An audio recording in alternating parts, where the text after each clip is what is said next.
બનાસકાંઠાના અંબાજીમાં જન્માષ્ટમી પર્વની ઉજવણી ઉત્સાહપૂર્વક કરવામાં આવી હતી અને આ અવસરે રાધાકૃષ્ણ મંદિરેથી ભગવાન શ્રી કૃષ્ણની આરતી બાદ એક વિશાળ શોભાયાત્રાનું આયોજન કરવામાં આવ્યું હતું। આ શોભાયાત્રામાં મોટી સંખ્યામાં ભક્તો જોડાયા હતા અને સૂકા મેવાનો પ્રસાદ પણ વહેંચવામાં આવ્યો હતો। આ પર્વ નિમિત્તે અંબાજીમાં ઠેર ઠેર દહીં હાંડીના કાર્યક્રમો પણ યોજવામાં આવ્યા હતા। આ કાર્યક્રમોમાં 35 જેટલા ગોવિંદાની ટુકડીઓએ ભાગ લીધો, જેમણે 3 થી 4 માળના 25 થી 30 ફૂટ ઊંચા પિરામિડ બનાવીને શહેરની 101 જેટલી દહીં હાંડી ફોડી હતી। સુરક્ષા વ્યવસ્થા જાળવવા માટે પોલીસનો ચુસ્ત બંદોબસ્ત પણ ગોઠવવામાં આવ્યો હતો। આ શોભાયાત્રા શહેરના વિવિધ વિસ્તારોમાં ફરીને માનસરોવર ખાતે આવેલા રાધાકૃષ્ણ મંદિરે સમાપ્ત થશે। અંબાજી મંદિરમાં શ્રી કૃષ્ણ જન્મોત્સવની ઉજવણી ગત રાત્રે જ કરવામાં આવી હતી।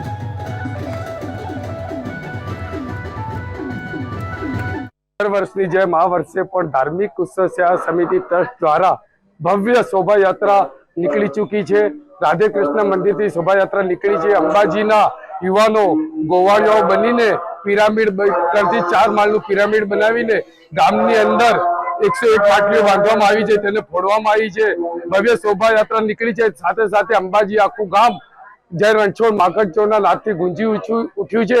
શોભાયાત્રા ફરીને પાછી પરત રાધે કૃષ્ણ મંદિરે આવશે અને અંબાજી ખાતે આમ તો જન્મોત્સવ મંદિરમાં રાત્રે કાલે બનાવવામાં આવ્યો હતો અને આજે નંદ મહોત્સવ ધાર્મિક સમિતિ દ્વારા અંબાજીમાં બનાવવામાં આવી રહ્યો છે અને ભક્તો જય રણછોડ માખણચોરના નાદથી ઝૂમી રહ્યા છે।